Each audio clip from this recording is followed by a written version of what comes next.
প্রথম কাতারে নামাজ পড়াও শুক্রবারে, এরপরও বেড়া আজীবন বিড়ি খায়, এ শুধু গাফলতির কারণ।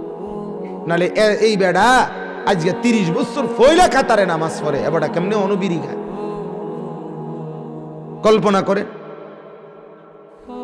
প্রথম কাতারে নামাজ পড়া এখনো আপনার মসজিদে বাইর হইয়াই সাদওয়ানে গিয়া এ ফইলা গালিটা দেয় যে মাটির তলের যদি কেচ্ছা থাকে হেটা উঠতে যায়।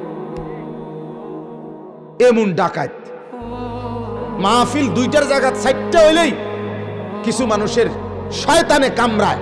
হ্যাঁ, তো মাহফিল দিয়া করে কি? প্রতিদিন ওয়াজ। তুই ডাকাত বলতে পারস না? এত টেলিভিশন দিয়ে করে কি? কথা বলেন না কেন? প্রত্যেক ঘরে ঘরে এত টেলিভিশনের দরকার কি? একটা বড় টেলিভিশন গ্রামের মাঝখানে ঝুলাই দিলেই তো হয়। কথা বলেন না কেন? একবারে একটা 10 মানে 50 হাত বাই 60 হাত একটা বড় টেলিভিশন টাঙ্গাইয়া দিলে সব নাফরমান এক লগে চাইতে অসুবিধা কি? কথা বলেন না কেন? এতটি চা দোকানের দরকার কি? একটা গাজি ট্যাঙ্কি 1000 লিটারের, এটার মধ্যে চা বানাইয়া থুইয়া দিলে মাঝখানে, গ্রামের মাঝখানে, তাই তো সবাই আপনার কাপ আইনা খাইয়ে লেবো চা। এরম এতটি ছোট ছোট কেটলির কি দরকার? কথা বলেন না কেন? এই এতগুলো কেটলির ঝামেলা না কইরা একটা গাজি ট্যাঙ্কি লাগাই দিলে ভালো না? আমার তো টেয়ানোর দরকার, আমি দিব গাজি ট্যাঙ্কি। হ্যাঁ, আমি 1 নাম্বার। আপনারা সিদ্ধান্ত নিয়ে আমরা জানাইলে আমরা গ্রামে চা খানার সুবিধার্থে আমরা একটা গাজি ট্যাঙ্কি কিনবো, টেহা আমি দিব। আইয়া কেউ মানবে এটা? কেউ বলে পাগল, 14 গোষ্ঠী পাগল তোর বেড়া। তাহলে কি বোঝা গেল বাপ?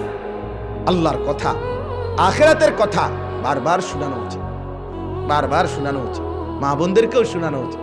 দিল তো চাই, পারিত না, উচিত তো প্রতিদিন বলা, মা বোনদেরকেও ব্যাপকভাবে বলা, পুরুষদেরকেও বলা, ছেলেদেরকেও বলা।